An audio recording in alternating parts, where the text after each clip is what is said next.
24 घंटे में बीजेपी को लगे 3 बड़े झटके। राहुल गांधी का दांव, शरद पवार की 2 टूक और अब सुप्रीम कोर्ट की एंट्री। क्या बीजेपी का दांव अब बीजेपी को ही उल्टा पड़ने वाला है? जी हाँ, क्या मानसून सत्र से पहले बीजेपी का मिशन 360 मुश्किल में पड़ता दिखाई दे रहा है? क्या राहुल गांधी ने ऐसा दांव चल दिया है जिससे एनडीए का पूरा राजनीतिक गणित बदल सकता है? क्या शरद पवार की पार्टी को लेकर चल रही चर्चाओं पर सुप्रिया सुले ने बड़ा संदेश दे दिया है? और क्या राम मंदिर चढ़ावा मामले पर सुप्रीम कोर्ट की सुनवाई अब नई राजनीतिक बहस छेड़ सकती है? आज के इस रिपोर्ट में आपको बताएंगे 24 घंटे के भीतर सामने आई 3 बड़ी राजनीतिक घटनाएं कौन कौन सी वो है, वो मैं आपको बताऊंगी, जिन्हें लेकर सियासी गलियारों में लगातार चर्चा हो रही है। और अब आपको यहाँ पर बताऊंगी कैसे बीजेपी का 360 का गणित धरा का धरा रह गया। तो वीडियो को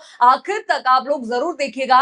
नमस्कार, मैं हूं राधा राणा और आप देख रहे हैं प्यारवी। दोस्तों, इस वक्त की सबसे बड़ी राजनीतिक चर्चा 3 अलग-अलग घटनाओं को लेकर चल रही है।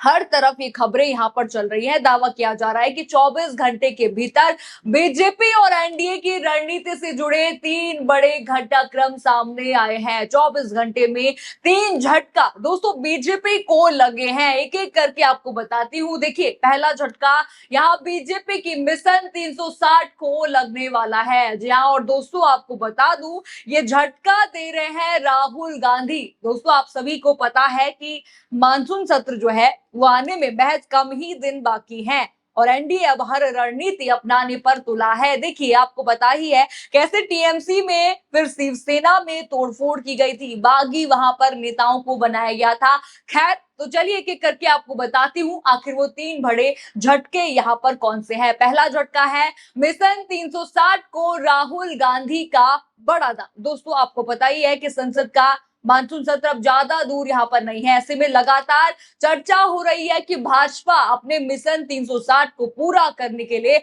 नए सहयोगियों की तलाश में जुटी है। वो चाहती है कि नए सहयोगी आए और इनको जो है 360 इनका आंकड़ा पूरा हो जाए। इसी बीच राहुल गांधी ने ऐसा कदम यहाँ पर उठाया है जिसकी चर्चा पूरे राजनीतिक गलियारों में हो रही है। बताया जा रहा है कि राहुल गांधी अब खुद डीएमके और तमिलनाडु के मुख्यमंत्री एमके स्टालिन के साथ रिश्ते मजबूत करने की कोशिश में जुट गए हैं। कहा जा रहा है कि जिस डीएमके को लेकर एनडीए की भी नजर बताई जा रही थी, अब उसी पार्टी के साथ कांग्रेस अपने रिश्तों को फिर से मजबूत करने की कोशिश कर रही है।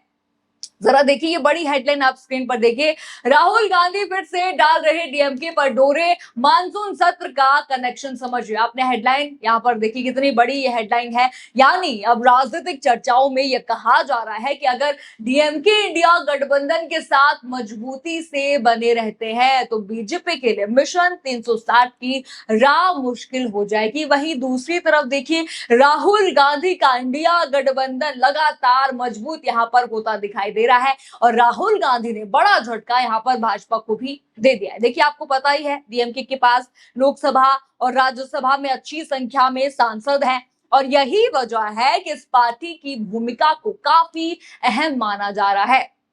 और आपको पता भी है किस तरह से मोदी शाह भी ये चाहते थे कि वो डीएमके जो है उनके साथ आए, एमके स्टालिन उनके साथ आए। लेकिन देखिए, झटका तो बीजेपी को राहुल गांधी ने बड़ा यहाँ पर दे दिया है। अब चलिए बढ़ते हैं दूसरे बड़े झटके की तरफ। दोस्तों, पिछले कई दिनों से लगातार अटकलें लगाई जा रही थी कि शरद पवार की एनसीपी कहीं एनडीए का हिस्सा तो नहीं बनने जा रही।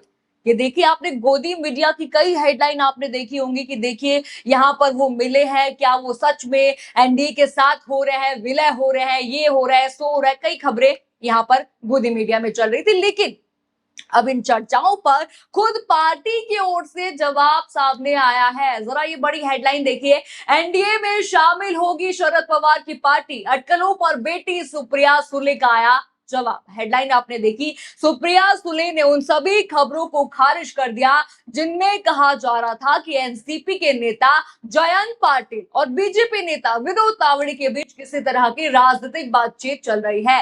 उन्होंने कहा कि उन्हें ऐसी किसी बैठक की जानकारी नहीं है और मीडिया में चल रही इन चर्चाओं पर उन्हें सिर्फ हंसी आती है, ये उन्होंने कहा। यानी पहले शरद पवार ने इन अटकलों को नकारा था, ना उन्होंने कहा था कि हम देखिए एनडीए में शामिल नहीं हो रहे, और अब सुप्रिया सुले ने भी साफ कर दिया है कि फिलहाल एनडीए में जाने जैसी कोई बात नहीं। देख चुके हैं आप ये खबर भी, यानी जो राजनीतिक समीकरण की चर्चा हो रही थी उस पर फिलहाल पार्टी ने खुद ही विराम लगा दिया। ये बड़ा झटका यहाँ पर भाजपा को लगा। दूसरा बड़ा झटका एनसीपी भी दे चुकी है। देखिए मिशन 360 धरा का धरा यहाँ पर रह जाएगा इस बात से। अब बात करते हैं तीसरे बड़े झटके की। 203वां मामला पहुंच गया है सीधे सुप्रीम कोर्ट। ये मामला राम मंदिर चढ़ावा दान से जुड़े विवाद को लेकर दायर याचिका का है। बताया जा रहा है कि सुप्रीम कोर्ट ने इस मामले में सुनवाई करने पर सहमति जताई है। जरा ये बड़ी हेडलाइन आप देखिए स्क्रीन पर। राम मंदिर चढ़ावा के सुप्रीम कोर्ट ने मंजूर की याचिका, सीजीआई समेत 3 जजों की बेंच करेगी सुनवाई।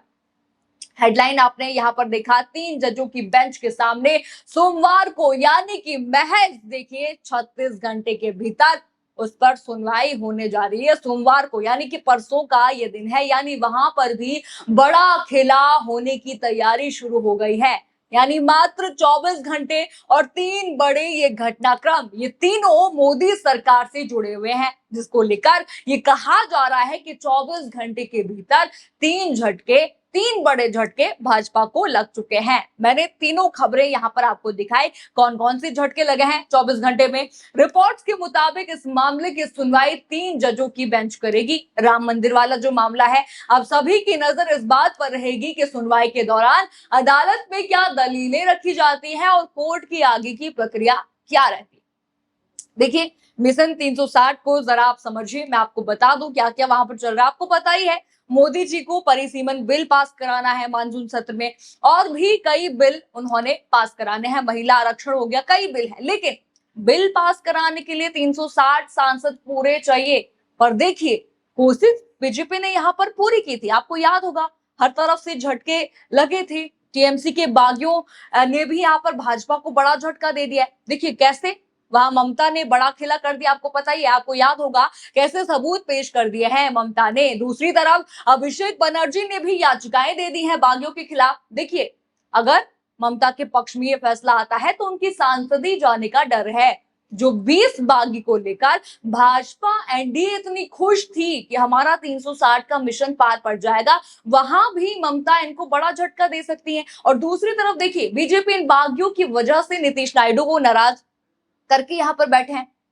मैंने आपको कई वीडियो में यहाँ पर बताया कैसे। और अब तीसरी तरफ देखिए एनसीपी ने साफ मना कर दिया है कि वो बीजेपी में नहीं जाएगी, एनडीए के साथ नहीं जाएगी। और राहुल गांधी आपको पता ही है डीएमके यानी कि एमके स्टालिन को मनाने में वो लग गए हैं। खबर मैंने आपको दिखाई, हेडलाइन मैंने आपको दिखाई, पर देखिए अब कहीं से भी 360 का गणित पूरा होता नहीं दिख रहा है। यानी साफ है, बड़ा झटका है। देखिए डीएमके से भी यहाँ पर उम्मीद कम की जा रही है। एनसीपी ने साफ साफ मना कर दिया है। देखिए अब लास्ट ऑप्शन भाजपा के पास सपा ही बची है। अब देखते हैं कितना झटका वहां से भी लगता है। ये खबरें कब आ जाए पता नहीं। फिलहाल पिछले 24 घंटे में सामने आई इन 3 घटनाक्रमों ने राजनीतिक चर्चाओं को जरूर तेज यहां पर कर दिया है। एक तरफ राहुल गांधी के डीएमके के साथ रिश्ते मजबूत करने की कोशिशों की चर्चा है, दूसरी तरफ एनसीपी ने जो है एनडीए में शामिल होने की अटकलों को खारिज कर दिया है, और तीसरी तरफ राम मंदिर चढ़ावा मामले में सुप्रीम कोर्ट में सुनवाई को लेकर राजनीतिक बयानबाजी भी तेज हो सकती है। अब देखना यहाँ पर होगा कि आने वाले दिनों में इन तीनों मामलों पर क्या क्या नया मोड़ आता है, बीजेपी की ओर से क्या प्रतिक्रिया आती है। जिस तरह से यहाँ पर लग रहा है कि मिशन 360 लगभग फेल हो चुका है, आपको क्या लगता है इस खबर पर, हमें कमेंट सेक्शन में जरूर बताइए। खबर आपको पसंद आई हो तो वीडियो को लाइक करें, शेयर करें और चैनल को सब्सक्राइब करना बिल्कुल मत भूलिएगा। और बने रहिए पीआरबी के साथ। धन्यवाद।